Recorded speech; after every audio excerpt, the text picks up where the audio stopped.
People, I'm gonna have to be honest, yeah.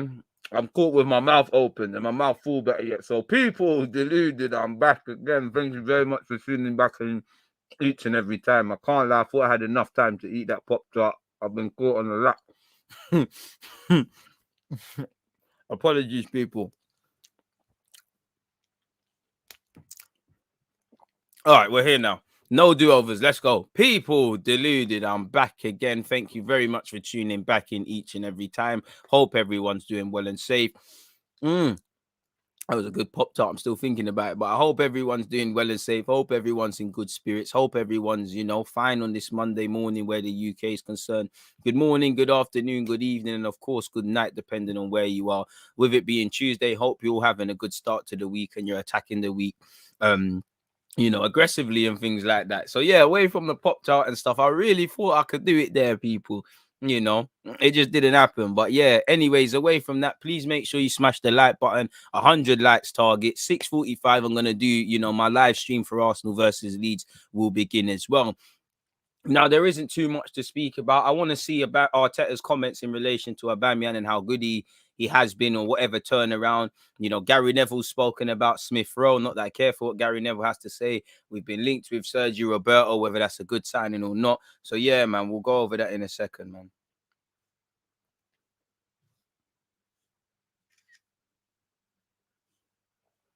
So it is what it is in that regards, people. It is what it is. What are you lot saying? P-Mav, I appreciate you. You was there on Twitch. Shout out to everyone. Man said, might have to clip it. Clip it, man. Do you know what? Might be the viral moment we need to get engagement levels going. So why not, man? Why not? But boy, boy, I hope everyone's doing well and safe. I hope everyone's in good spirits. As I said, there isn't too much to speak about, but it's a mazza, man. Arteta praises new Aubameyang.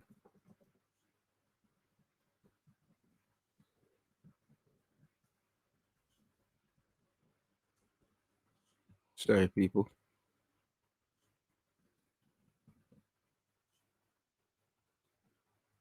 There we have it. So yeah, man. There we have it. We'll get into. Let me see what you lot are saying. Again, to stay up to date with DJ and when he goes live, follow him on Twitter, Deluded Gooner 04. Danny, I hope you're doing well and safe. And next Dan, there must be something. Dan, I hope you're doing well and safe. Well, go on, my guy, man. Considering Leeds form, should tonight be a formality? MT. Again, you know yourself, where Arsenal's concerned, what should be, what could be, and what actually happens 9 times out of 10 are very different things. I think where despite Leeds' form, despite, them not quite being the Leeds of last season, and really at this moment in time, they're in a relegation battle, it'd be very dangerous to consider it to be a formality. Leeds, form is temporary, class is permanent. They've got a world-class manager in Bielsa. They have a good bunch of players, haven't been helped because there's been injuries and whatnot.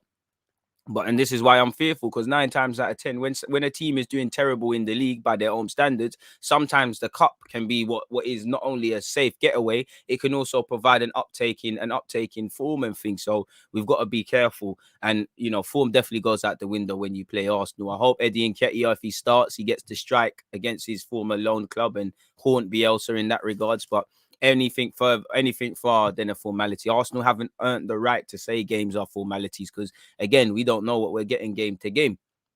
And there's rumours Arteta's going to go with a strong lineup, in which I don't mind it personally. I would have liked to have seen 1-2 young players get a look in, but I don't mind him going with a strong lineup purely because I don't buy into this. We need to start, we do need to rest players. We do need to manage the workload. It goes without saying.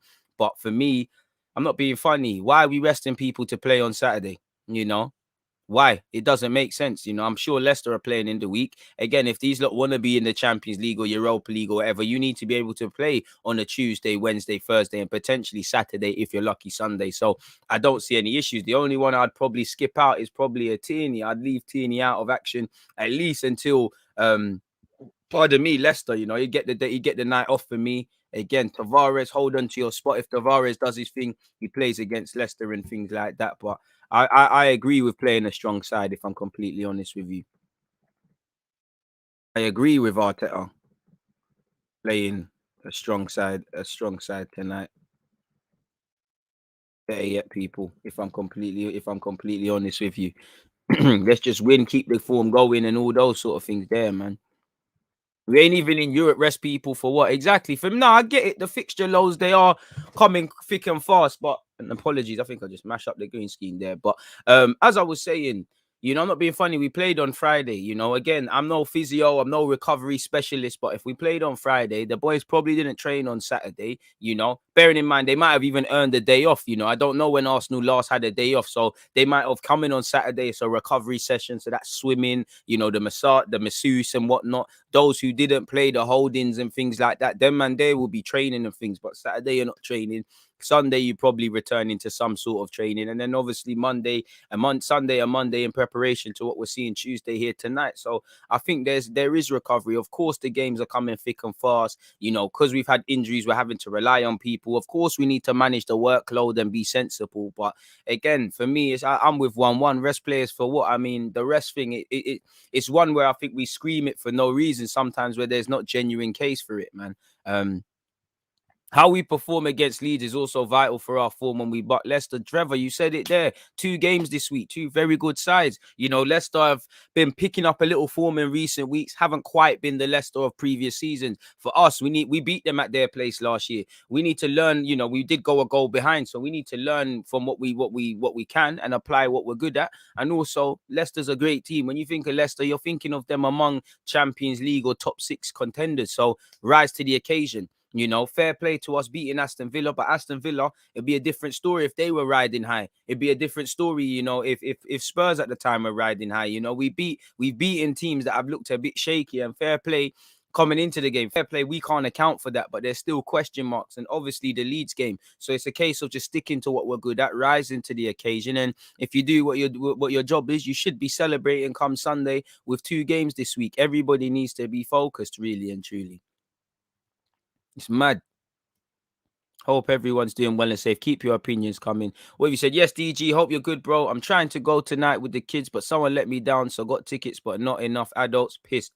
Rah, that's a mazza, man. Hope you find a way around that. That's a jar, and this is why I hate people that flop things in life. How's your morning going? My morning's going good, man. I'm blessed to be busy. Pressure is a privilege. Still trying to get to 42 subs, 42k subs. Don't know what's going on. Still trying to think of a way to kickstart real acceleration on this channel and the Twitch channel. But again, it's always a pleasure to be here with you guys day in, day out, and I'm always supported by you lot. So again, there's no issue. My biggest problem was, literally getting caught with my mouth full, by you lot at the start of this video, but we're gone now, innit? Happy to hear we will field a strong team. We cannot afford to be turning our noses up at trophies and extra chances to get into Europe Conference League, but facts, bro. No Europe. I'm not trying to hear that, to be honest. Facts. I don't think anyone is really, but it is what it is. 4-4-2 or 4-2-3-1. I mean, if he goes with exactly the same lineup, then you might as well go with 4-4-2. If he's bringing in a Holding, and Holding might come in, Pepe might come in, which, be fair to Pepe, Martinelli, there might be one or two solid changes. If it's that, then I'd like to go to a 4-2-3-1 personally. It's one of them ones, man. If I'm completely honest with you. We'll have to see. We will have to see. Make sure we're hitting the like button, people, if we haven't already.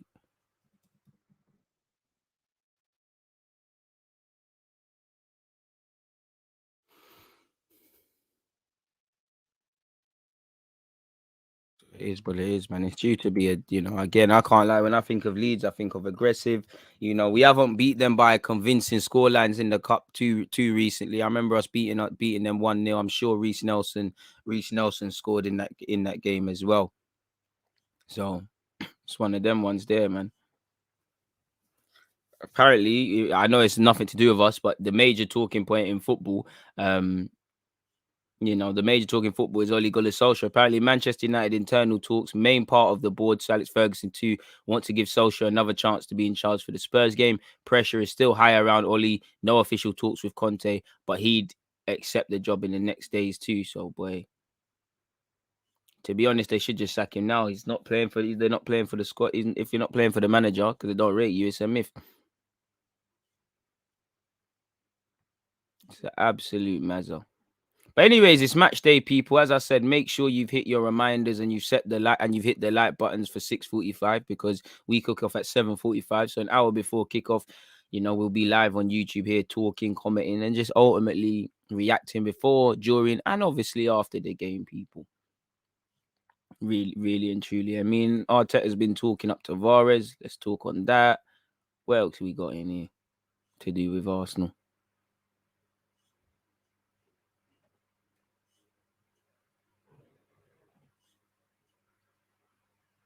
So yeah, that's something to speak about as well.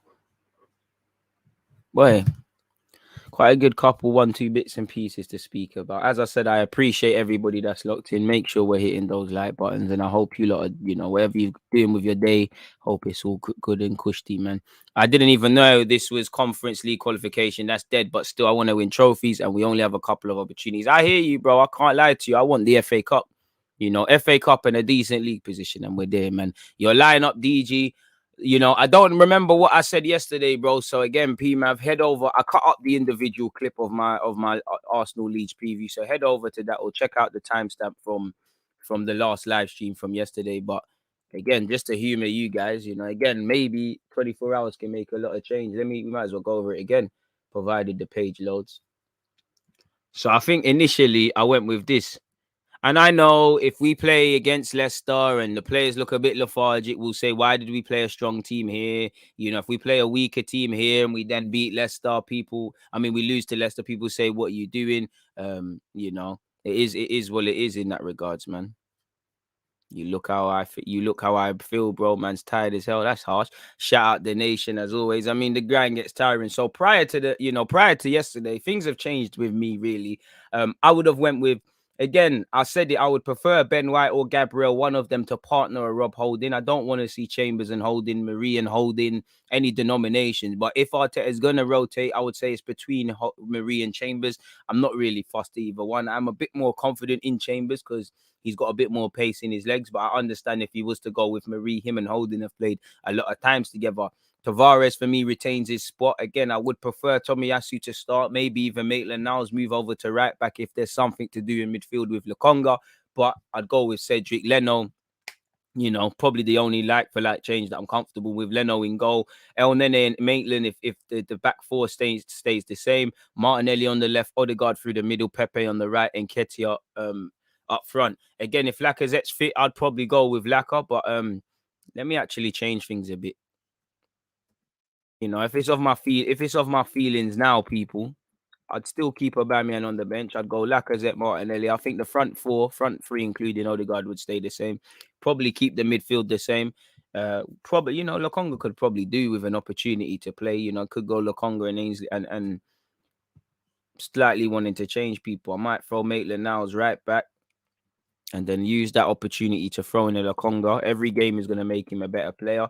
As I said previously, if it's up to me, I'd prefer to rest Gabriel, to be fair. So I'd probably go Ben White and Holding, if I'm honest with you. Holding, you go on this left-hand side for me, and I'll go with Ben White. But again, the centre-half aspect is probably what I'm not convinced on. Tavares, again, as I said, Tierney, I'd probably leave him out. Let's get a couple days training under your belt. Let's not risk it. You're in the squad for Leicester and you need a reaction because Tavares is Tavares' spot to grab, really, based on the last game. So I'd probably lean towards more that. So there isn't too much change. And if I would like Holding to get game time. I would like Gabriel to get a rest. But end of the day, we're able to do this thing. So I do think, we could just ring the changes here.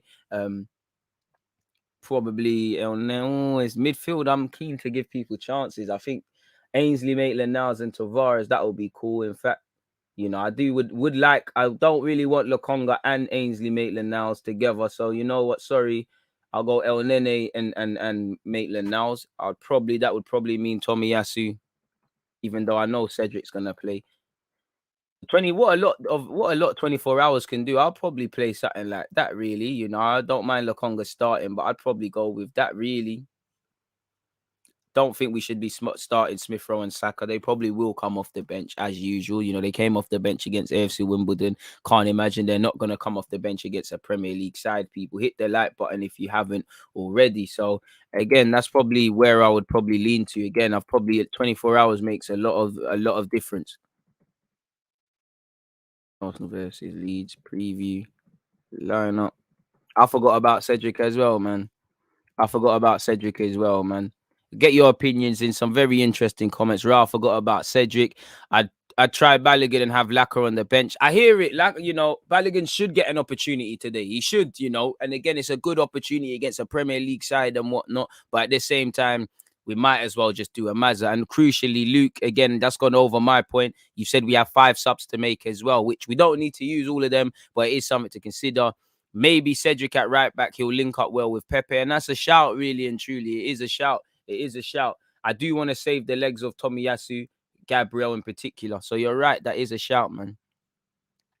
Big up DG. Why are we changing teams? Playing the strongest 11 possible. Only have 2 chances to win. Fair play, Marco. Especially because we're playing on Saturday. The major thing is hopefully no one gets injured, man. I say play White, Gabriel. They should play as many games as they can to build a great partnership. Can't disagree with that. Any money, Martinelli doesn't even get 45 minutes. Let's be a bit more positive, stylish. Let's talk it into existence, man. Happy with that lineup. Big up Eddie, but I ain't trying to see him play for Arsenal again. Fair play. Morning D, unexpected high bills to those that wanted Ollie out. To those who haven't hit the like button, come on. Balogun could get a chance, but if I'm going to be honest with you, I don't know what Balogun's going to give me. Let's be honest. This is a knockout game.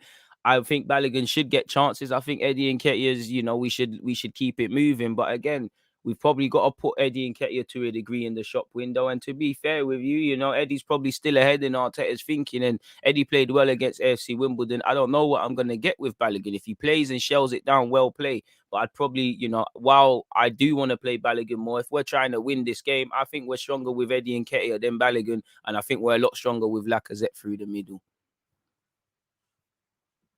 And obviously, he's playing his former team. Maybe there's something there. Leeds are struggling, so may rest everyone. And that's the thing. Obviously, you pick your poison. They're getting injuries left, right, and centre. Like, I think statistically, Leeds have used the least players last season. I think this year they're up there for using it the most. So that tells you they've had to do things, And again, they're struggling, so they might, lean upon a couple of young players. Somerville's in and around the first team, as is Cresswell. Former Arsenal player Sam Greenwood, their mate, he still plays up front, but they're making him a somewhat sort of 10. They got Gerhard, who they signed from Wigan, who's probably pushing for a start. That youthful exuberance might shell shock our team. This is why I am scared of any sort of real rotation, especially where the defense is concerned. I don't mind a little Tavares. I don't mind a different right back. I would like to see the centre halves, one of them remain the same, if not both. The only thing I fear for this match is complacency. We have a habit of having a one-off good game, then riding the motion straight after. Fair play, and that's still something. Exactly, you're right with that. You were on 28K not too long ago. The progress has been amazing, but wanting more and aiming high is a must. So I understand. Fair play, man. Sometimes you gotta look back, man. Cedric would also bring another Pepe out, and we'll give him confidence and ish like that. I don't know if Cedric will do that. I think Pepe has to do that himself, man. But fair play. Marie will probably start. He ain't played a game, but I'd imagine when you say strong lineup, I don't think we're going to see like backs are against the wall. We're playing against Leicester. I don't think we're going to see the lineup against Leicester. If Martinelli doesn't get game time, I honestly don't know where else he's going to get any. Probably has to move. I don't want to see Chambers nowhere near the lineup. Wouldn't mind seeing another 4-4-2 with Pepe, Martinelli up front and Laka playing deeper. Odegaard and Martinelli can hold it down on the wings. Personally, I hear you, but I don't think it's the game for that. I don't think Leeds are the team to be doing that experimental stuff against personally. But I hear you. Yeah, I did see Edu taking the piss out of Paul Scholes. I mean, Paul Scholes managed to pick out the toenail between his teeth to go and criticize Paul Pogba, but fair enough. Blame Pogba for everything. Even though he was a calamity in that game, he was a mess. It's absolute mad. Bro, I hope Rafinha, I hope they give Rafinha and Cole the night off, man. Odegaard on the wing is tired. I don't think he's tired, but yeah, I'm not trying to see that in this game because Leeds can be very aggressive, very direct, and very upfront. I think we have to respect the opposition. Not saying anyone isn't, but I don't think it's the game for the experimental thing. Like, let's just, if you're a winger, you play on the wings. If you're a striker, you're playing on the striking positions rather than elsewhere and whatnot, people. Interesting comments, though. We low-key can win the domestic cup double. One-off games, we have the capability to do damage. Hopefully, Aubameyang can lead us to another FA Cup by God's grace. Leno, Niles, Chambers, White, Tavares, El Nene, Lokonga, Pepe, Odegaard, Martinelli, Lacazette would be my starting 11. Partey, Ainsley, Maitland-Niles, double pivot. To be fair, you probably have to look at getting Partey into the fray, but I don't think Partey necessarily has to start the game, if I'm honest with you. Let's see what happens. And obviously, you know, Bielsa made a couple of changes in their last game, and they did go all the way to penalties against Wigan. I'm not too sure if he wants any of that, but fair play.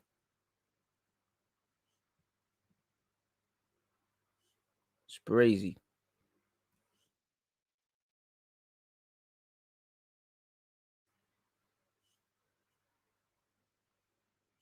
What else is going on in this world of football, where football is concerned? Football doesn't seem like that. Seems like the only things we have to talk about is what we're here for, folks. No worries. Paul Scholes is definitely on something.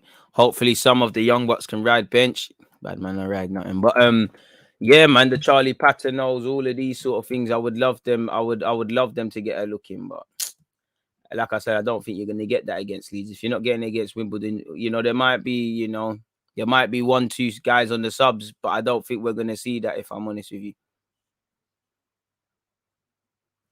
So it's gonna be a madness. Obviously, RIP to Walter Smith as well, Rangers legend. If you're not known, if you don't know, sadly passed away at the age of 73. You know, best known for his work at Everton, Rangers, Scotland. Also, I'm sure he held a position at Manchester United as well.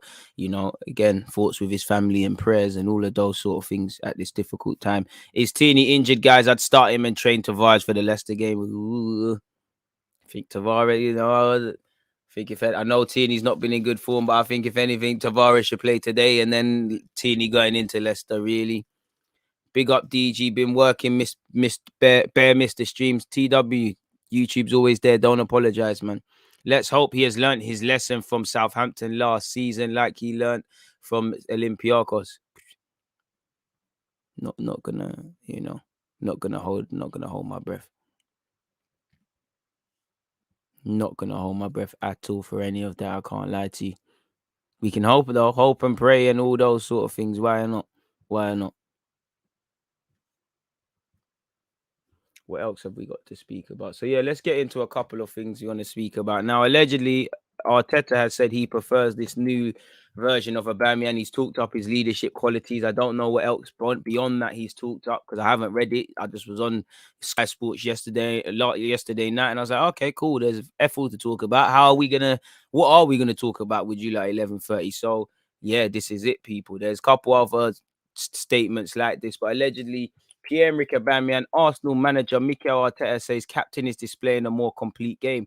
You know, again, professional. It doesn't mean they have a bad or a good relationship, but just a few months ago, these lots' relationship was deteriorated. It seemed like there's no way back. Aubameyang's Arteta out. All of these things were said, people. Allegedly, he's become a more rounded striker and a leader. And I think Aubameyang's finding a tiny bit of form in recent weeks. And I think it goes back to some of the games, even where he didn't score in. You know, he scored 7 times in all comps this season. However much in the Prem, I think he's got 4 or 5. I could be wrong. I don't even know. We'll have to check that. Apparently, it is the 32-year-old's captain's leadership that has impressed Arteta the most. And I mean, they said he isn't a captain. I wouldn't go to the goals. Again, it is what Aubameyang is transmitting on the pitch. I have never seen Aubameyang transmit what he's doing now. Apart from the goals, the celebration, when they put the ball in the net, do you see the way he runs, the purpose he has to press the ball? And when he takes his movement, his link, how he's leading the line, not when he is static, then he puts the ball in the net. I prefer this Aubameyang. So consistent movement. But I mean, can we get some creativity for the front men? Because it doesn't really matter who's in front of goal at Arsenal. It doesn't seem like there's a lot of service. Apparently, Arteta believes Aubameyang has matured into a more rounded striker, and also reserved praise for Lacazette, people. He said, for me, it is a click. It is a combination that realizing that his, in brackets, Aubameyang's role has to go well beyond that.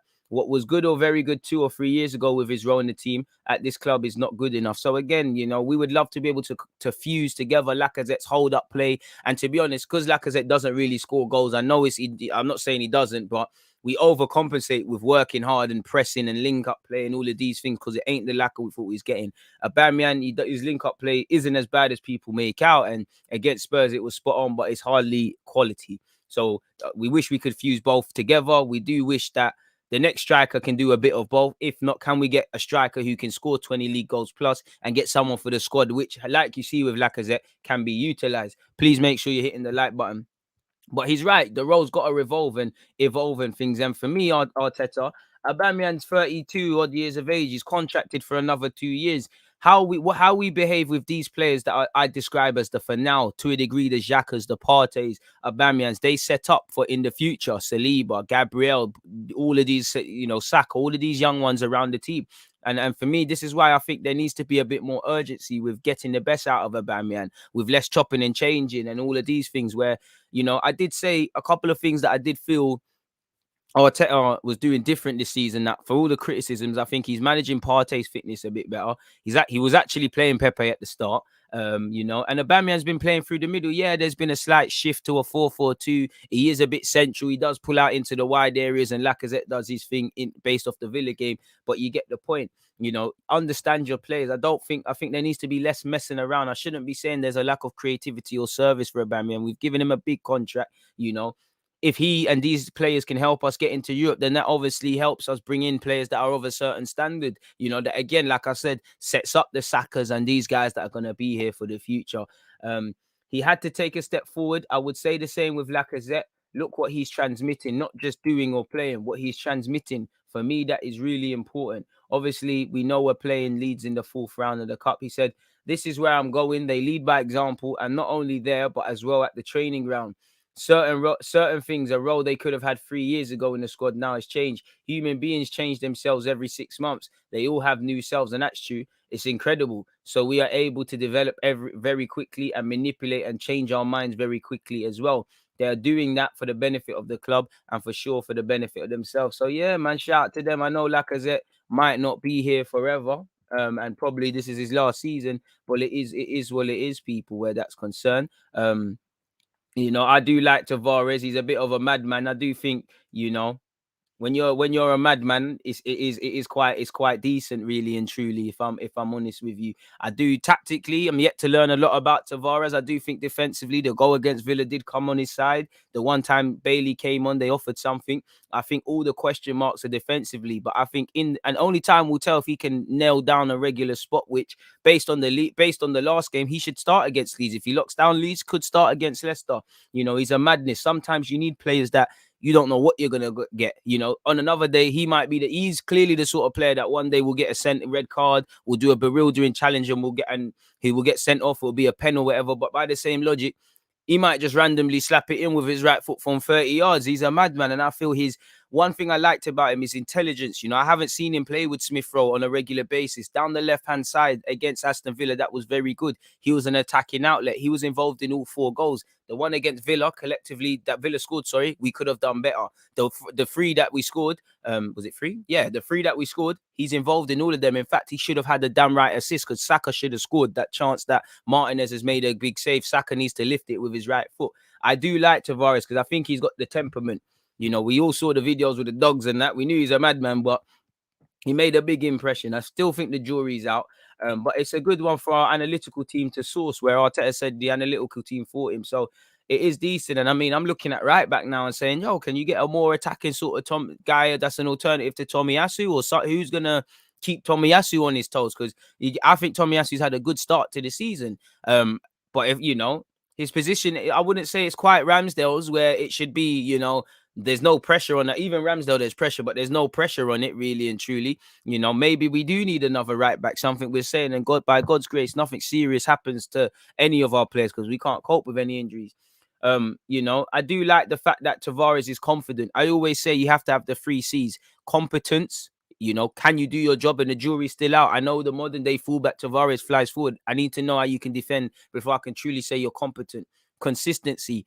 You know, he hasn't been given an opportunity to show consistency. So all he can do is stand up to be counted whenever he's played. And generally he's done well. Villa was the first game where there's a real expectation and things, and he done well. And confidence, I think he's got the confidence. I see too many players at Arsenal historically. They've got one of the three that I've just said, or two of the three. I think he's got confidence, and you need it, especially for when it will happen, when you do go through bad moments of form, when the world turns on you, because these squads should have a siege mentality. I'm not saying the fans are right or wrong for having opinions, and you need to listen to outdoor influences, but I do think if you look at the fans, we've chopped and changed. You know, based on the last game, 4-4-2, everything's amazing. Spurs, everything's amazing. Brighton and Crystal Palace, the Wolves were coming back out for Arteta. The Wolves that kind of were part to where at the start of the season, really and truly. So there should be a siege mentality where this club is concerned, because outside influences change too much. We've seen people saying what's going on with Arsenal's transfer things. We can't see what they're doing with their signings. We can't see how they've improved.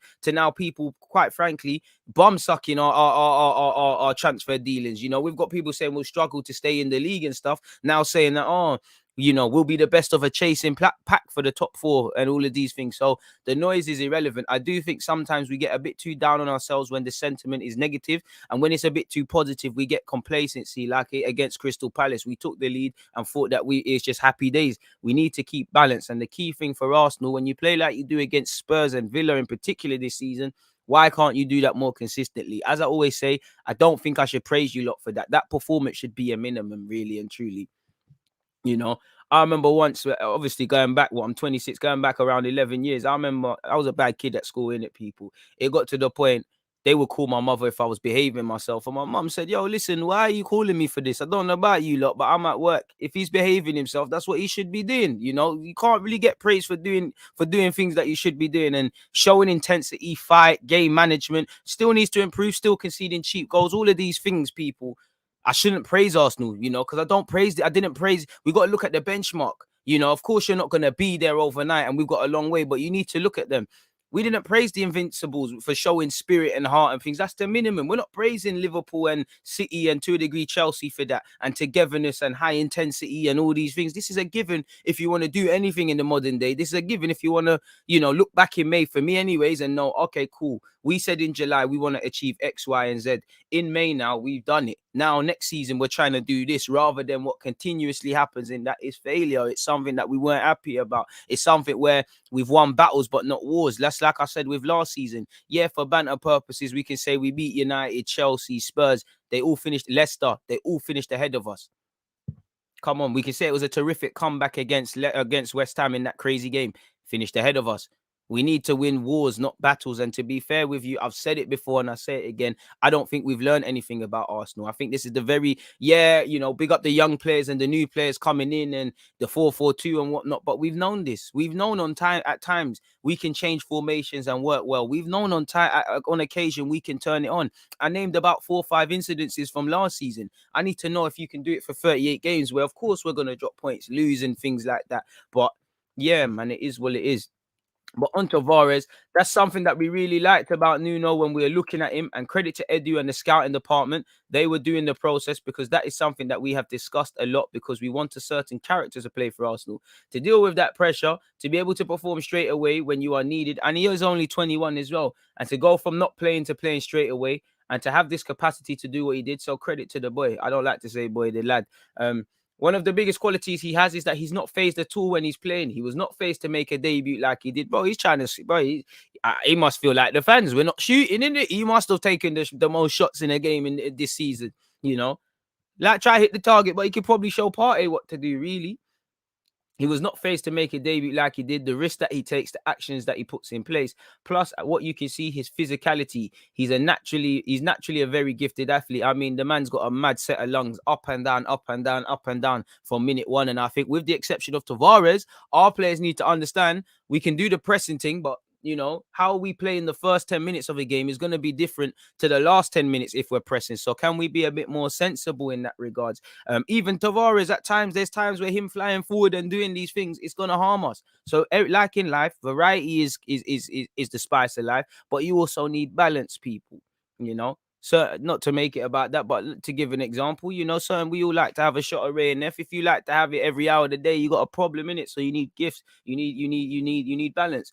He can run and he can change speed and direction, and technically he is very gifted. But for me, the most important thing is that he's a defender. He needs to defend first, and then he can provide the rest of his qualities. I mean, trust me, same. So again, we haven't learned too much about him defensively. As I said, if we look at it, when he stepped in this club, when he was talking about his qualities, he was talking about shooting with his right foot. He made a convincing debut, people. And he did his thing. We might as well see several things Mikel Arteta has had to say, people. Our supporters are identifying with this team. I'm personally identifying with a couple of players. I like what we're doing. I'm still a bit disillusioned, but fair play. I was extremely pleased with that because I can now see that our supporters are starting to identify with what the team projects, and it's very pleasing because at the end of the day, we play for them. You have to find the right purpose to do so. I think the players felt that connection behind them. It wasn't when scoring a goal; it was right from the beginning. And to be fair, even when our form was disastrous at the start, home and away, the fans were making their noises felt and heard, and their voices heard. And right to the end. And if we can generate that every single time we play at the Emirates, is very powerful for us and very difficult for the opponent. Clearly, the atmosphere at the Emirates can be a bit more nasty for oppositions. That support, I mean, to be fair, when you see them saying you're just a ish Aaron Ramsdale and that, I mean, we're moving in it. That support builds confidence in the boys. It's incredible that we are the youngest team in this league, which is why I think we're going to see results like Spurs and Villa. Then we're going to, for every Spurs and Villa, we're going to have the Brightons and Palaces. We're going to have the Batterings. We're going to just keep doing a cycle like this, especially because of game management. It's incredible that we are the youngest team in this league, and many of the experiences they are going through, they have never experienced before. So the more positive they are, the more confidence that will build. Exactly, but you learn more from the negatives. As I've seen at Arsenal, actually a success can provide a false sense of security, like still being 5 games unbeaten, like probably winning the FA Cup, where we should have thought, okay, cool, now there's a platform to build on. We assumed certain wrongs were already fixed and stuff. When a player is more confident, he fulfills his potential much quicker and much better, and it only generates a better atmosphere. Sometimes when you're in a good mood, you make better decisions. I mean, like life, it's facts there. Should we look at some of these statistics? Shout out to the Arsenal website for providing the content. Apparently, this will be our first meeting with Leeds in a League Cup since September 1979, when we won the second leg 7-0 at Highbury.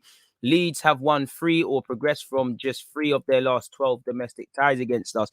You know, they're always there to be broken. And this is the game I remember vividly. Reece Nelson. Hopefully he can kick on next season. Leeds are looking to reach the League Cup quarter-final for just the second time in the last 9 seasons. And at the end of the day, there's a quarter-final. You're getting closer and closer to the final. As 1-1 and you lot said, trophies. Eddie Nketiah has 6 goals in 7 appearances in the League Cup, averaging a goal every 81 minutes. All the ring celebrations, and no agent was calling in the summer.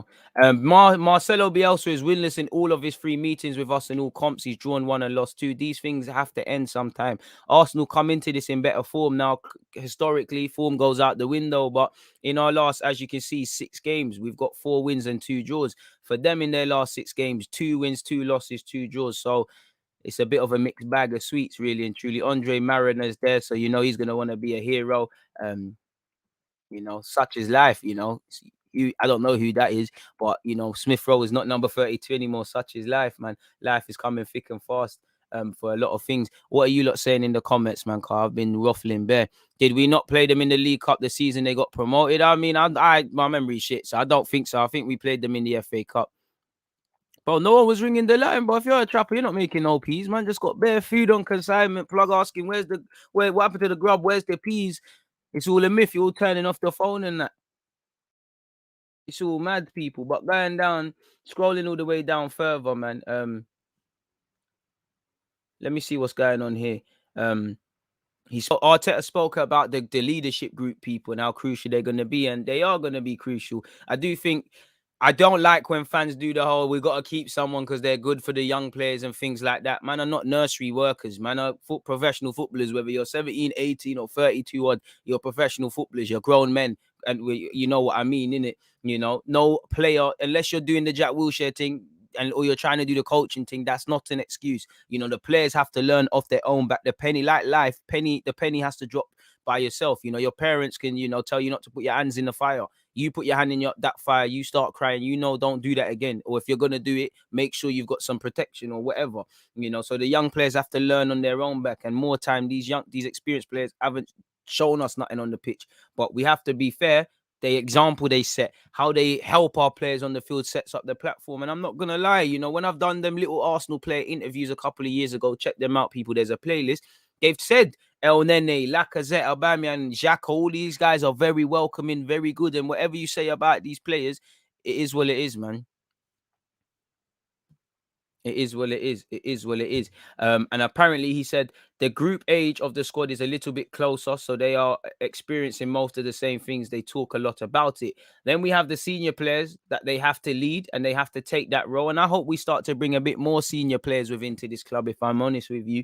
Especially if we, again, I wouldn't mind some of these young strikers, but if you could find an experienced striker, I would love it. I think you need to sign a top striker, and then you need a striker in the squad.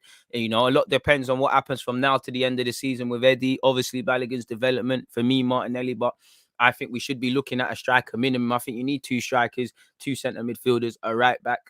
You know, I would be prepared to say you can get a striker if you bring me a wide forward. I think we're a couple of players short to do serious things in my book, anyways. But yeah, man, he's right. Leading is not telling someone what he needs to do. For me, it's being able to transform that person, and not just with words, but with facts as well. And that's true. There's many different ways to lead. Leading, you know, the screaming and shouting. There's ways, you know, how you react to people, how you set an example. There's many ways, you know, talking to someone. Sometimes it's not about telling a man what to do. It's about just just setting a light bulb off in their head. There's different ways of leading. And if you can't, you know, to be able to lead, you have to follow. So I don't know how good these guys are at following, but that's that. But he's right on the senior players. You know, again, I assume this is what we missed yesterday with Arteta's language. Apparently, Arteta was in a relaxed mood when he sat down with Arsenal media on Monday. On whether Friday night was the most complete performance of the season, he said it probably is. I'd give it to the Spurs game because we scored 3 in one half. But I would say, you know, on the balance, and I would discount it a bit because there were elements of Spurs getting back into the game in the first half, not just the second. And obviously it's a North London derby, but can't really disagree, you know. But the way we started and all those things, it probably is the way we started, the way we played, the confidence that we showed, the rhythm, the efficiency as well in every action, how we attacked the opponent's half as well, and the goals we scored. It probably was, yes. But for me, again, obviously, with respect to what's happening with Arsenal, where we are at this moment in time, but we played what 8-9 games. There's only 2 games to pick from where we've been quality. And there's going to be few games that everything works as a manager, but there's only 2 games to pick from. Aston Villa and Spurs, 2 teams that were in woeful form. We didn't do it against a Brentford, against a City, against a Chelsea. Definitely not asking for us to do that against 2 of the 3 of those teams. You know, Brighton had a bit of form. We struggled, you know. Completely different Brighton team to the one that City played, and it weren't even because City played amazing. It's just I don't know what it is. Crystal Palace again. They can't. They you know they do. I think people are overstating their turnaround and things, but they're an improved side. We struggled. Villa came into that game 2 losses. Spurs' form was woeful, as was the segment around Arsenal. We can only play what's in front of us. I'm just saying there's still a lot of question marks over everything. So let's be wary of drawing conclusions over formations and players and the rest of it. On 4-4-2, he said, we thought that we were going to play in a certain way and we planned with the players that we thought could help the most and have good cohesion and link between them. Then it's up to the players. They are the ones that did it, which is true. Obviously we spoke about that fans thing as well. We spoke about this as well. This was just 2 segments we've seen already, people, where he's obviously going to say that hit the like button if you haven't already. When asked on whether there's a close bond as well, people, again, we spoke on this as well. And again, it's all about how the group responds as well. He went on to say as well on the bit where we just read, that is contagious, and for me that is leadership. Again, it is infectious. When you see someone moving serious, you want to move serious, or you want to play better. Like I, even with a couple of my mates in this YouTube game, like not that I have many and not that I would call a lot of mates, but when I see them moving serious and doing things, and I feel like I'm a bit complacent, I look at myself and say, cool, you know what, let me fix up, let me do things a certain way and hold myself to a high standard as well. We spoke about the Aubameyang thing. We spoke about the clicks. We spoke about all of this sort of stuff. So I don't think there is anything else to consider where Arteta. Is that rain? or anything else is considered. So yeah, that's that. Sorry, folks. Yeah, man. So yeah, that's that. One sec. I actually want to see if that's rain, people. I need to go to Sainsbury's. I'm not on it. No. False alarm. I don't know what that was. I don't know what that was. We're back again, people. So yeah, that's that in that regards, people. Really, really and truly. To be honest, that ate up a good chunk of time, didn't it? Bloody hell. Shout out that. But yeah, moving forward with that, make sure you're hitting the like button if you haven't already. 112 likes. Respect for that, people. Let's keep going, man. Let me scroll all the way up because I feel like I'm disrespecting people. I've missed a lot. Jay, tell them again, we need consistency. We need consistency. Until we can answer, and until we can answer ourselves, what Arsenal is going to turn up. We don't know because, we've seen a mixed bag. We've seen, again, you have to discount a bit. There was COVID, there was injuries, there was a bag of things wrong at the start of the season. We didn't have a full strength side. I would say to that, though, we've seen us have full strength side. And sometimes when we've lost games and we've cried about players not being involved, we've had those players on the field and had the same old performances.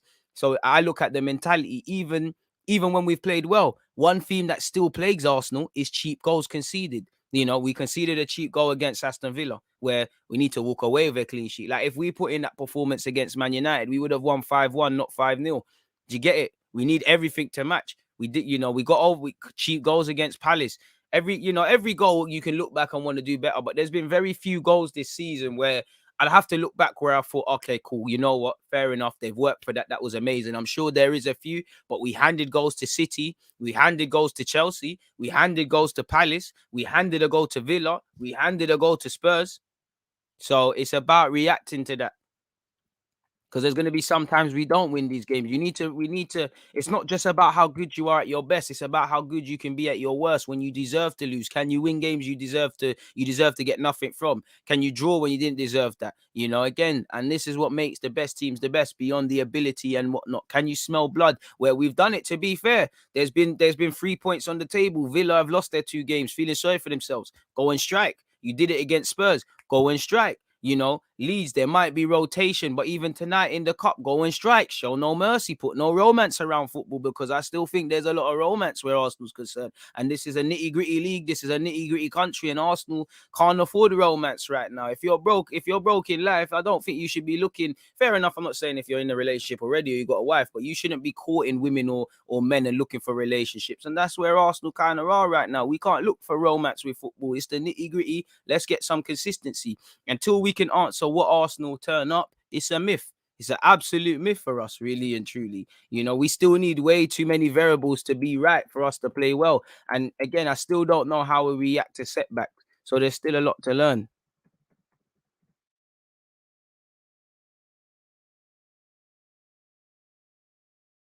Not let results fool you. Very interesting comments, people. Let me scroll further up, man. We can do better, but Arteta is just stubborn. His man management needs to get better. You can say what you want about Arteta, but he doesn't make excuses, and I trust him because of that. I don't trust managers with excuses. I think that's a cap. He does make excuses, but fair play. Come on, let's keep running up the likes, people. Confidence breeds winners, but it's how you react to your failures that gives confidence, Everyone's confident when everything goes well. As a footballer, things go wrong. Question marks get answered. You need to be able to look deep down within yourself when the world is telling you you're not good enough and pull yourself back into the light. Like what Saka did to bounce back from Saka, Rashford, Sancho, regardless of what's going on for them at club level with missing those penalties. There was a time Aaron Ramsey, this world told him he was not good enough for Arsenal. Look how some fans were crying when he left. People said Wenger who? Yeah, it didn't work out. But look what happened when who Wenger was as to Arsenal, regardless when he left. There was that confidence when the world was saying you're not levels to know you'd be 30. And in life, you need that. And sometimes more time, it might not even be outside influences. It could be yourself. Like, I still do to a degree. I always tell I have to stop and pinch myself and be like, what do you mean you can't do that? What do you mean you're not worthy? What do you mean? Like, you start getting imposter syndrome and all these things, thinking that these things are not meant to happen, but you need to see things in life, go out there and grab it. If you don't believe, you can't have a chance. If you don't believe in yourself, how can the next man in your team believe in you? How can you believe in yourself? How can anyone believe in you? How can a gaffer believe in you? and definitely where fans are concerned. It don't make sense. Football's a simple game complicated by idiots, man. We have a reactionary fan base, like everyone. Everyone's got a reactionary fan base. Look at all half Chelsea fans that were calling him a mount of generational talent. Probably got onto him all thing. Yeah, now he got a hat trick. I told you so.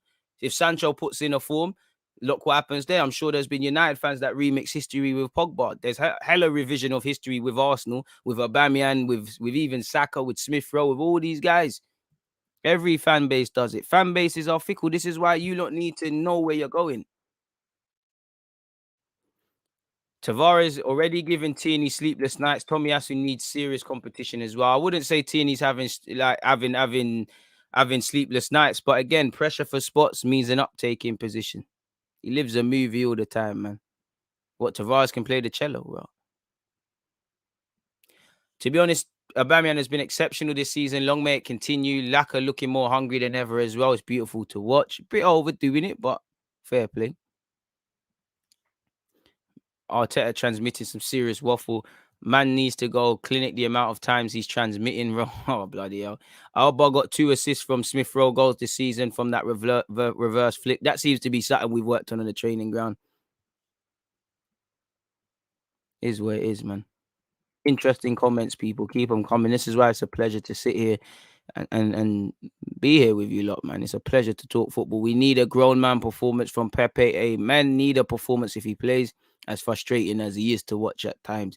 Arteta is good enough to clash with bottom teams of the Premier League. I mean, that's probably where his problems have happened, really. You know, Arteta's, if anything, Arteta's got more praise since his time at Arsenal for how he's conducted himself against the bigger teams than the smaller teams. Like, I don't think if Arteta leaves tomorrow, I don't think his highlights package has too many of the quote unquote smaller teams. And as I won't go as far as to say the bigger teams isn't a problem, because he's helped us, you know, be a bit more confident against bigger teams. We've pulled off results, but for every good result, there's some embarrassments. But it's the smaller teams where we've been shanking it. You know, Crystal Palace, 2 years now, we've shanked points, really and truly. And away from home, we'll probably do the same. We've still got to go to Everton away, where it wasn't happy for us. Anfield's a write-off, but it weren't happy for us in the league. We still got to play Leicester, where, you know, Leicester away, we had to come from behind. That might not happen again. Leicester at home to come. What happened there? We've got, you know, all you need to do is look at where we dropped points last season and look at our mentality going into this one. Martinelli season back on tonight, hopefully, man.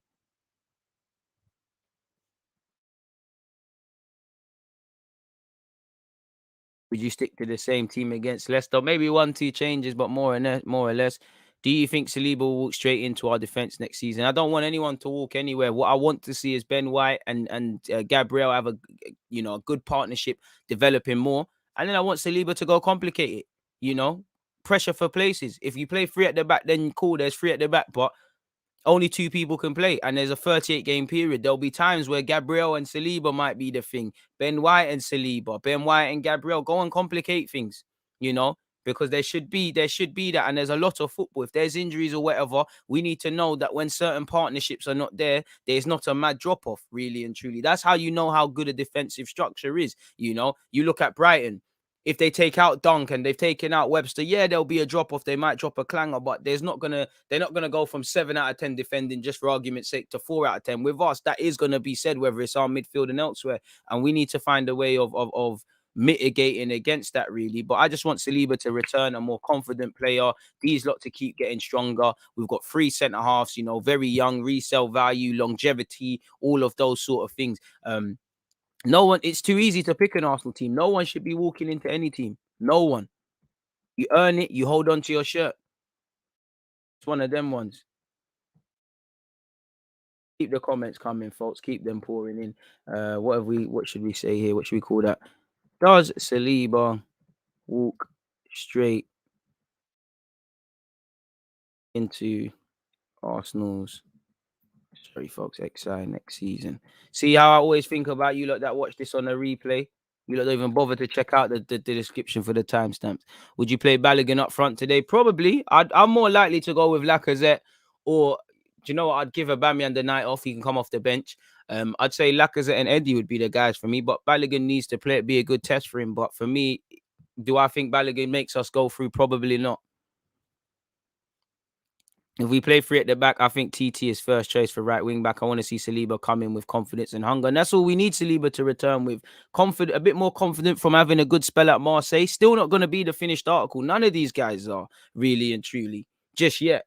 But they can be one day if we work hard with them.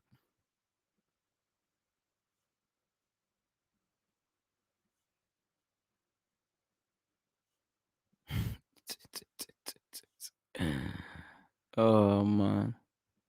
See the highlights. Isaac's wavy as well, man.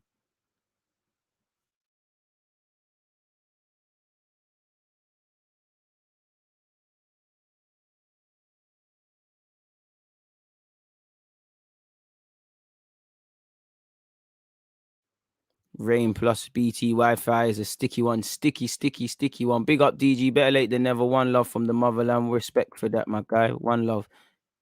Big up DG. Loved the FM22 stream last night. Was great watching the stream. I was blazing and it was great content. Much love from Mylan. Keep up the great work, my man. 3-1 to the Arsenal later. One love, David, for that. I appreciate that. One love to all the Irish ones locked in. Yeah, FM was lit. There's gonna be more streams. You know, it's looking good for me. Bentacore. Who else we signed? We got Bentacore. Kareem Adeyemi can't get a work permit. No worries. We're having to use Granit Xhaka, but hopefully we can grab Europe and whatnot, man. What do you make of Arteta's comments about Oba? Just spoke about them, broski. It's best to start your best 11 players when you're comfortable winning. You can sub them off for Saturday's big game against Vardy. Chef, amen. But again, this is where you need to know you have a squad. I do think we could. There's every logic to just play the same team that went out on Friday. There's every logic to just chop and change a couple. We're thinking about Leicester. But what I don't think there's an excuse is to start off cold. Start off the same way. This is another team where, yeah, if they throw in young players, they've got a reason to play. And like with us, when Saka and Smith-Rowe were introduced in a good way, they're almost naive to the problems at Arsenal. Like they're just playing well. Leeds might get a bit of that this year, this tonight. So can we go out there and kill the game early? You know, the quicker you, like someone said, there's 5 subs. We can roll off. We could even probably play all the first teamers. And then if you kill this game, you know, I would say Lacazette, Aubameyang, Partey if he was to start. I don't know, Gabriel if he was to start. You could look to clip some of these guys off. I enjoyed watching the game against Villa, one of the very few I have under Arteta. Arteta is still ish until he proves otherwise to me. Hopefully we can continue playing well. Boy. Can't disagree. You know, the jury should still be out on everyone, man. Marie still got you on the ropes, DG. Allow it. You got sold, man. Allow it, bro. What do you expect from us in the Jan window? I would say if the club is serious, you bring in a midfielder. I would say 2. I think it's a bit naive, but you bring in a central midfielder. If not, boy, Saliba will be a top player. We just got to let him grow and mature in an organic way. Exactly. But in today's day and age, everyone wants to wank over a wonder kid, and every bad game they're overrated. Every good game, as you're seeing, he's the Messiah. Fantastic tackle on Kylian Mbappe, and he had a good game against PSG. But man are acting like it's Fabio a prime Cannavaro. It's the same nonsense they did with Reece Nelson at Hoffenheim. Then lo and behold, when they come on loan, when they come back from their loan spells, people start saying they're overrated. They're this, that, and the other. You know, again, people, the whole potential buzzword and all these things, it pisses me off in football because I know a lot of these people, they're the first to just say these mad things after proclaiming these footballers and stuff, man. Random question, but do you think a team needs a specialist DM, or if a team defends as a unit, is a specialist DM actually needed? Obviously, if you defend well as a team, I wouldn't say you need a DM as long as everyone's competent. But you know, I do think it is nice to have specialists in every position if you can. Certain fans within the fan base get too excited when we have a few good performances. Consistency is what we need. Tired of going into games not knowing what we're going to get from Arteta and the players, and time will tell. As I always said, you know, where the league is concerned, 8 or 9 games, we've seen the good, bad, and the ugly. You know, the ugly being obviously at the start, the bad probably being Brighton and Crystal Palace and these sort of games, and the good obviously being, you know, Spurs, Villa, Burnley, Norwich, probably missing out on next one. I would love Martinelli to start today. Come on. Frankie de Jong would be the perfect midfielder for our Arteta's system. Excellent at receiving the ball from deep and dribbling up the pitch, but I don't think he's going to come. But you're not going from Arsenal to Barcelona. It's a mad thing. With no Europe, I want to see us challenging to win the Cat Yaraba and FA Cups. Martinelli, Pepe, and Balogun up front tonight. I feel it in my toes. Yeah, was all it? Hey, is it Paul Scholes in this live chat? Better chat about toes and things like that, man. You man are moving mad. Big up yourself as well, Southern Exposure. Love and respect back at you, my dude. Pardon me. Good comments, good comments, good comments. Would you play either Gabriel or Ben White to make the defense more solid, or are you sticking with Holding and Marie? I wouldn't go with, I think it will be Holding and Marie. I would probably like to play Gabriel or Ben White. I'd like Gabriel to have the night off, actually. So I'd lean towards more Ben White. But then again, Gabriel left-footed, it does slot out. Or you could say, as somebody said, both defenders just play again, really. You got Saturday, we're playing tonight. You'd imagine there's recovery on Wednesday. You have Thursday, Friday to train. Obviously, we're playing. Are we playing away from home? It's Leicester away, right? I'm sure we got Leicester away because then I don't know how the travel arrangements are affected. I'm sure it's Leicester away. Yeah, we've got Leicester away, so we'll probably travel up on the Friday or whatever we play at 12:30. So yeah, man, we've got to get to the Midlands in time. So there's enough time for rest and rehab and all of these things. With no Europe, would you say not winning either domestic trophy is a failure? No, I wouldn't. I would say if we don't improve on our league position last year, that's a failure. But obviously, the manner in which we play in these cups and we go out is a L. Like I don't think Arteta, he's won the FA Cup, but I don't think he's always dealt with it properly. If I'm honest with you, like last year, I think unnecessarily we went out before we needed to.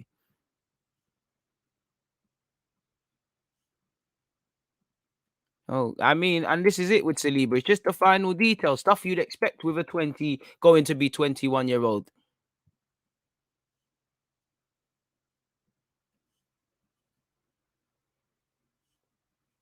Well, man, we're getting hella semis over that Saliba tackle and whatever for the other 90 minutes now. For what it's worth, he did well, but there was times his passing put his teammates under pressure. He can improve in the air, but he had a bit of a calamitous header, and Messi forced a big save from his keeper. Obviously, I'm cherry picking because the only one I care about on that Marseille pitch is Saliba, so I'm gonna review his performances with a lot of scrutiny. But there's just little dribs and drabs in his game that needs to be ironed out, as you lot already know, with a young player. The problem is everybody's doing moving mad things over him now. If he plays an under hit pass, you already know the critics. People love Ben White now and are becoming to love him. They're onto him from the start of the season. There was a stage last year people tried to just spread blasphemy over Gabriel to the point where I was seeing man say Marie's the best centre half at this club. You know you don't believe that. You know you never believe that. You need to wash your mouth out with soap if you've ever let that leave your dirty mouth. Eighth in an FA Cup or fourth with no trophy. I mean, it's one that I can't really answer because obviously that is the goal to get back in the Champions League, but participating for the participation stage, it's a bit dead, you know. FA Cup is something that gets etched to history, so either would be quite kind of underwhelming, really, with what we're at. But I do want the FA Cup. I can't lie.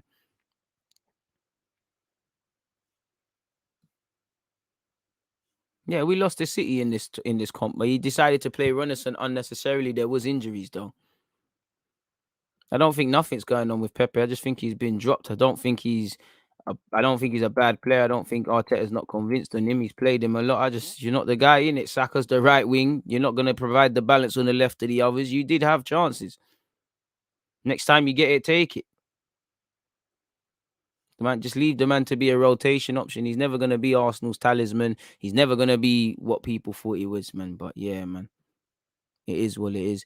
147 likes, people. Keep running that up, people. We're off to a good start. We can defo pattern that up a bit.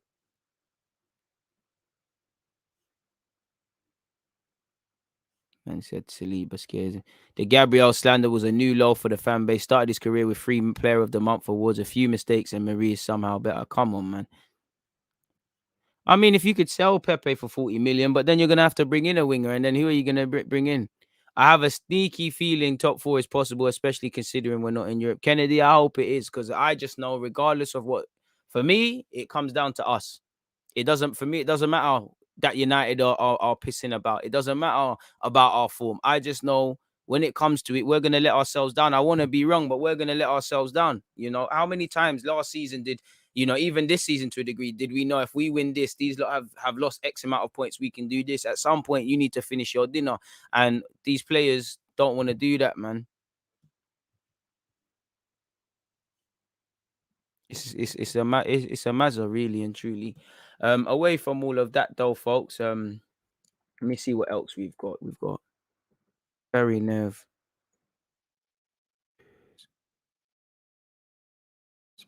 To see on 7. What else? Sergi Roberto. So yeah, people, let's see what else is going on in this world of football.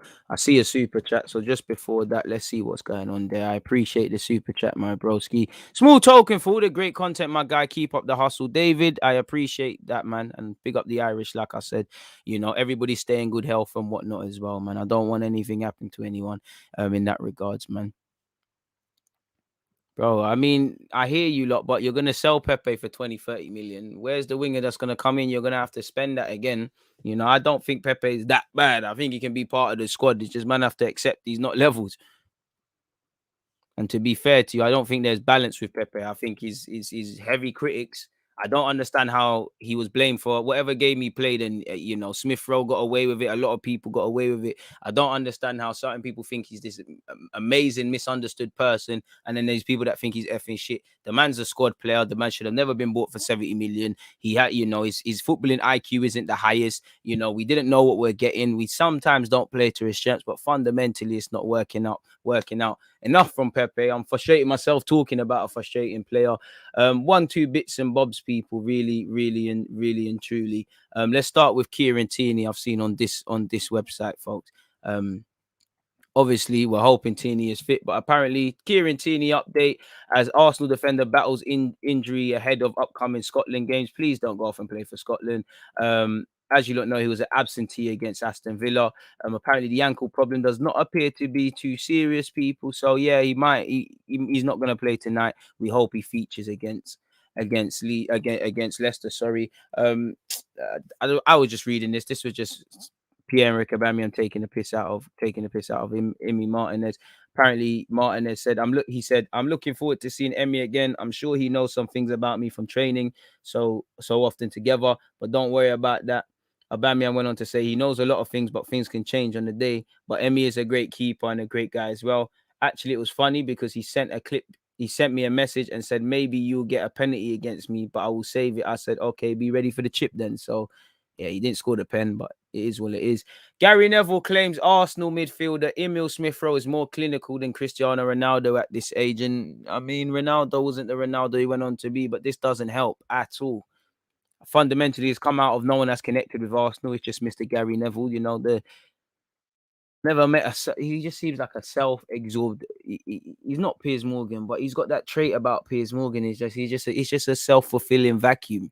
But anyways, where his voice is just an echo chamber. But Gary Neville believes Arsenal midfielder is more clinical than Cristiano Ronaldo was at the same age, which again the headline might be different from the fact, but it doesn't help anyone at all. In the slightest.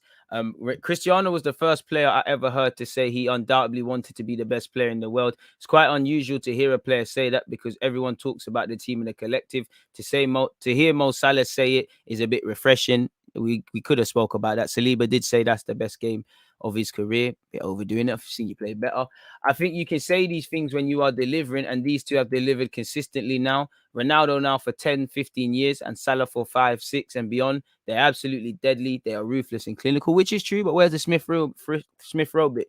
Everything Smith-Rowe wants to be, he's a beautiful footballer. Smith-Rowe, he's got a long way to go in his career. Cristiano wasn't clinical and as ruthless at that age. But that's where he's got to get to the point whereby every single game they want to be the best. They want to score. They believe they're going to score. Confidence is believable. It is unbelievable. And it's true, but I don't see the correlation. I don't know why. Where's the link? Like, has Smith-Rowe said, what has he said?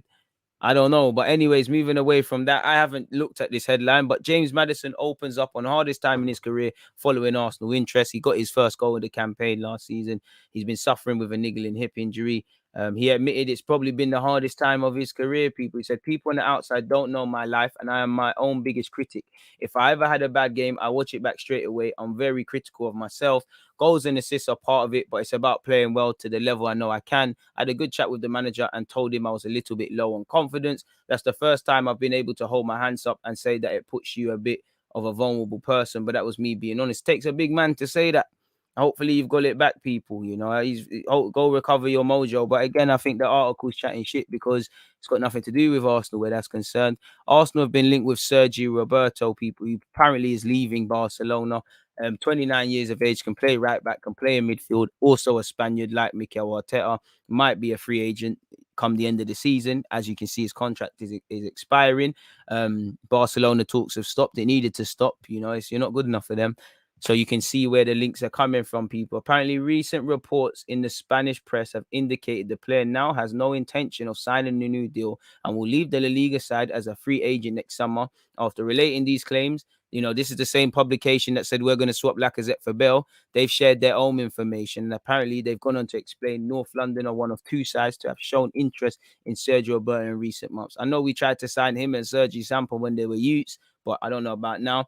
While it looks like this will be his last season at Barcelona, the outlet points out the versatile star's future seems to be in the Premier League, where Arsenal see Roberto as an interesting option. So that's where that rumor has come out from. I don't know if there's any sort of honesty in that regards, people. And again, we've been linked with someone that we're always been linked with. Apparently, William Carvalho is once again being linked with a move to the Premier League as Mikel Arteta's Arsenal weigh up a move for the Real Betis midfielder, as reported by this Italian-based publication, folks. So, boy, I don't know what it is. So, yeah, we've been linked with Roberto and Carvalho. I said we needed midfielders in January. That's not what I had in mind. So, it is what it is where that's concerned.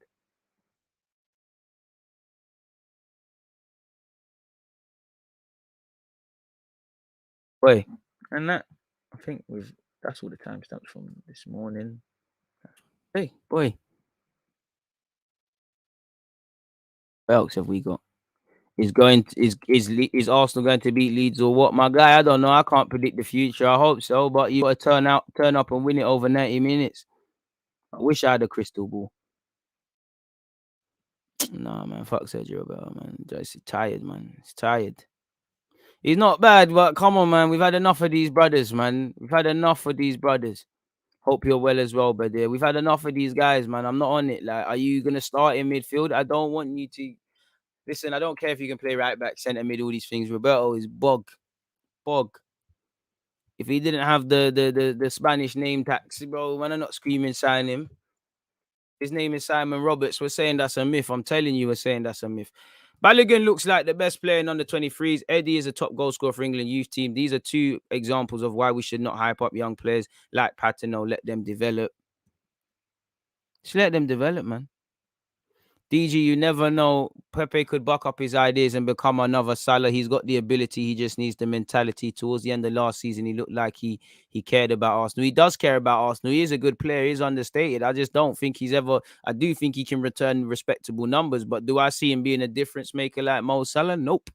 Absolutely not. He might. You can never say no, but I would love to be wrong because Arsenal would have a better player. And as much as I love Pepe, I'm willing to bet a lot of money that you'll never ever get that. You'll never ever see him do anything Mo Salah's done. Purple. I'm not saying he won't go on a purple patch, but 26 turning 27 next year, boy. You know, the penny's got to drop at some point, and I've just accepted him as a squad player. It is what it is, man. Somebody got conned. We got robbed. Keep it moving.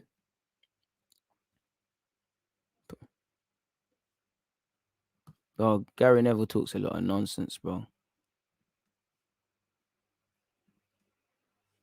I respect the fact that he's back in Oli, but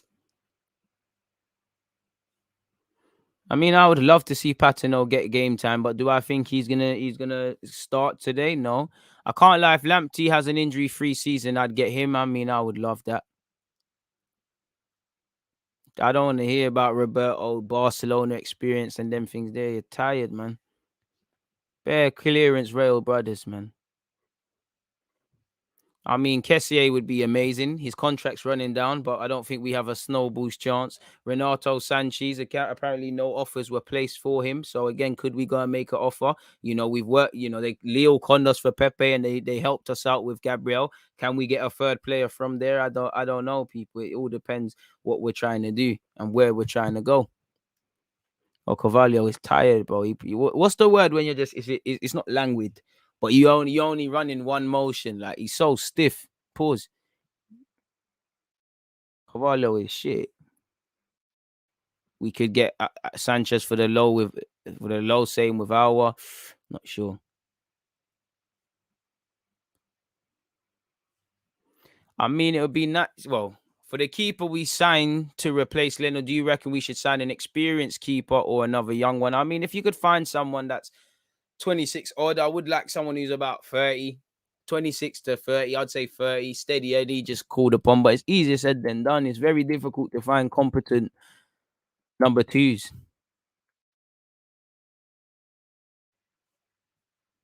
Just clocked Aubameyang stats this season getting slightly overlooked. 9 goals, 2 assists, 7 games. I mean, that's it. People were very slow. Again, I need to see if Aubameyang can do it for the whole season again. But people were very quick to condemn he's fallen off and very slow to praise him. We've got as I was right, 4 of them in the Premier League. He's got 4 goals in 8 games in the league. So let's hope he can keep going, man. Just get me 16 more and Aubameyang's back, man. Bruno Guimaraes and Renato are gettable in January. I don't know. No Aubameyang and Tini in the squad. Wouldn't surprise me. I mean, it surprises me. It doesn't surprise me about Tini. It surprises me that Aubameyang, not that he's got the day off, but he's not involved in any capacity.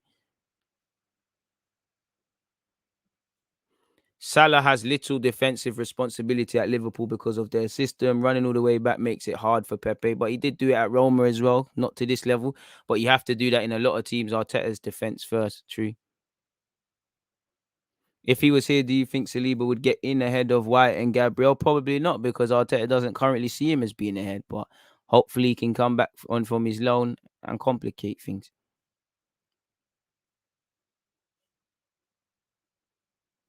Bro, goals are goals, man. AM with them agendas, but he's moving like Uncle Ruckus, but he's just here for the IC3s today. My word. Fraser Foster will be free in the summer. Free versus West Ham youth team, though. Yeah, we have a discount, but whisper that, man. Whisper that.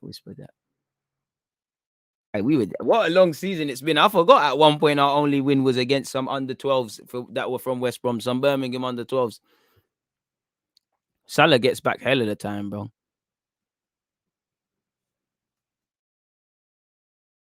What do you see? Listen, you don't know about being Dutch, man. Tell me. What else is there concerning Arsenal, man? I mean, Sergi Roberto news was tired.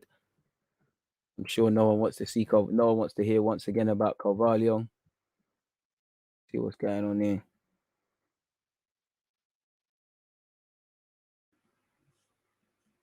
I mean, Arsenal signed some 4-year-old. Don't know why the world needs to know about the 4-year-old. Think that person's like little kids' parents and need to cover them from the fame and all that nonsense, man. But fair play.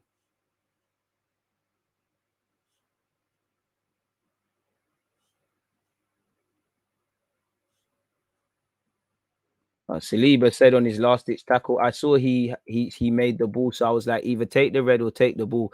I tackled the ball well, so there you go. It's the best game of my career, playing a classic at the Velodrome with this atmosphere. Shout out Saliba, man. Elite mints. On this day in 2018, Danny Welbeck's second half goal, 13 minutes from time, gave Arsenal a 1-0 win away to Sporting Lisbon on match day 3 of the Europa League, where we recorded our 11th successive win in all comps. Far cry from that now, innit? Really? Brickman said, bring Frimpong back. You can't be serious. You want banter. 180 likes. Can we get to 200, folks? Boondocks is goated on this day hype. Well, that's all United got at this moment in time. Let's not forget, DG, we've had 1.5 decent performances out of 9. If we regress against Leicester and Watford, surely we will be questioning the manager's credentials again. I would remove again, because I'm in the same place I was last season. As I've been saying at the start of this season, I would say 2 though. That's being a bit harsh. We was good against Villa by our standards. We was good against Spurs. We cherry pick. There's stuff to look at, of course. I hope Smith-Rowe's going World Cup, but I don't know, man. Like and subscribe for a view from a common sense perspective. Big up DG here for the algorithm. Bless. Bravo. Come on, my guy. Tino, AM's one of them, man. Oh, but how many are coming from outside the area? How many come with his left foot? Goals are goals, blood. Clearly, I got a soft spot for Aubameyang, man. I mean, I can't speak for no one, but I wasn't against Saliba going out on loan. I told man, I mean, the wickedest thing about me, you can see my videos. I said, if he's not getting games, he needs to go out on loan and play football. Simple as that. And he's not all the way there yet. So there's every case to go on loan. The only issue I had was when he stayed for that, before he went Nice, the lack of clarity. You know, people don't want to give Arteta his dues where they are, man.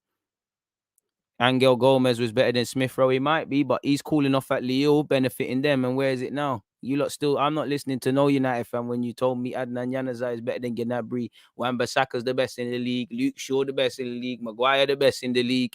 Boy, you know. Boy, I just see the man there get shipped 5 goals, man. Keep stum. You should be at Carrington with pitchforks, demanding Ollie's gone. Allow me, man. Man said Sergi Roberto, God forbid. Three at the back with Saliba can be an option when it can be, but how many options? How many times are we going to play three at the back? Not everyone has to play every game. Go and prove it. Boy, G1 is you lot, boy. You lot was saying that everyone's the best ever in your team until you do things.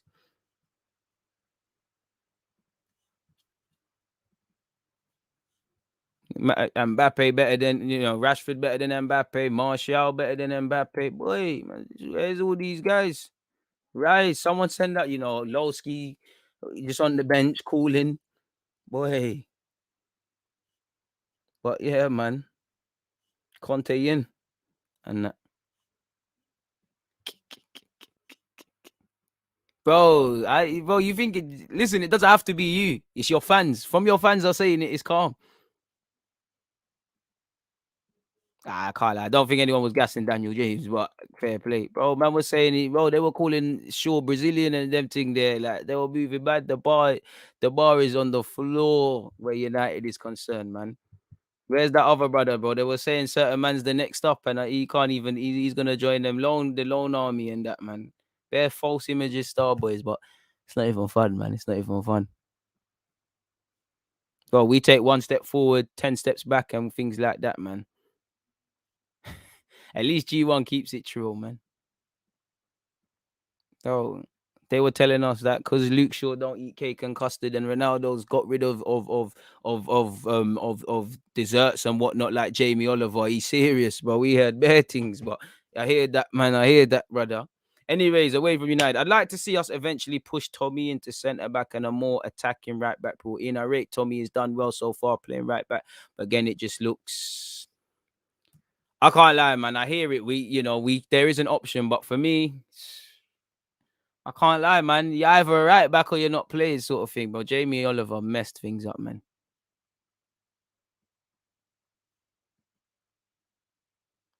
A Chelsea fan saying Smith-Rowe is overrated. Nobody says he's a star boy, bro. You lot said Callum Hudson-Odoi is generational talent, bro. I'm not accepting nothing.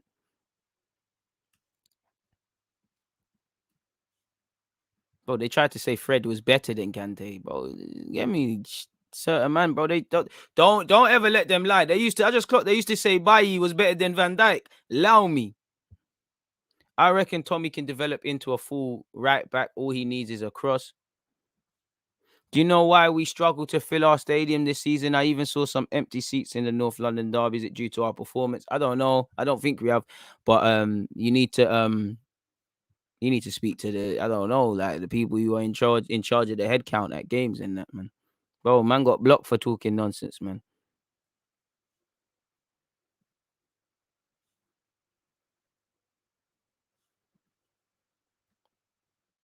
United have been signing top players and turning them average that used to be our thing. Been a minute, DG. Good to be back. Shout out to you, man.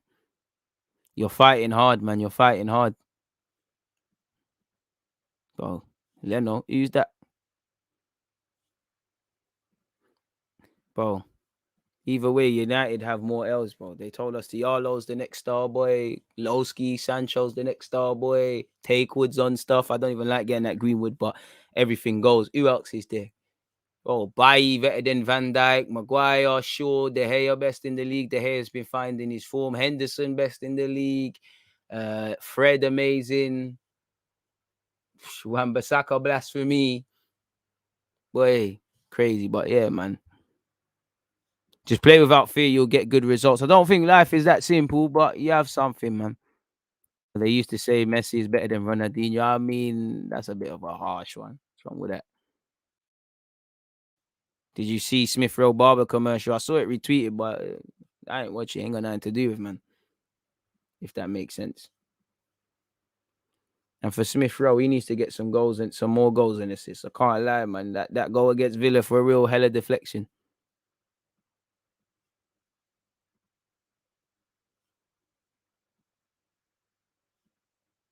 I mean, United ain't giving us Donny.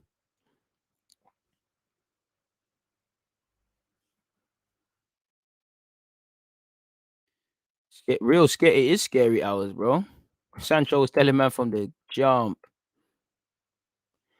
Boy, it is what it is though, man. But away from all of that though, people, obviously later today, as I keep saying, it's watch along business. So make sure you're all here for the watch along, folks. I hope you've all set your reminders and all of those sort of things as well. Let's not forget about that while we're here. 6:45, people, 6:45. So yeah, go and do what you're doing with the couple of hours and make sure you're here. Shout out to the haters as well. I don't know who it's only. Do you know what? Maybe them spam bots have left me alone. Let me not talk too much before they come back. But they seem to be allowing me a little bit now. We've only got 2 dislikes on the video that I'm doing in 5 hours. So yeah, make sure you're all here for that one, people. Set your reminders. If you can't be here, hit the like button and whatnot. Is what it is, really. So yeah, man. On that note, I'm going to end this though, man, because there's nothing more to speak about. We've been there for an hour and 26 minutes. There's nothing more, man. Really and truly. They ran out of bread. Trust me, they ran out of bread. You see why being a hater is expensive. Last question, though. Can we get to 200 likes? DG, can Tomiyasu be a better option for right wing if we are to play 3-5-2? I mean, a right wing back, he's always, he's probably gonna struggle more in that because you're gonna ask him to go forward a bit more and he needs to provide a bit more. But staying that, he could provide better protection defensively. Bit harsh on Odegaard, but it's down to him to prove you wrong. If we win against Leicester, the season can be good. I mean, if we finish in a respectable position in May, the season will be good. But I hear you on that, my guy. But on that note, hit the like button. Stay blessed. Stay safe. I'll be back again soon. Timestamps will be out as well. So if you're just tuning back in, check the description in a matter of minutes and seconds really, and it will be there. But on that note, stay blessed. Stay safe. Hope to see you all at 6:45. I'm out. Bless. There's always that active and defending. I think it's like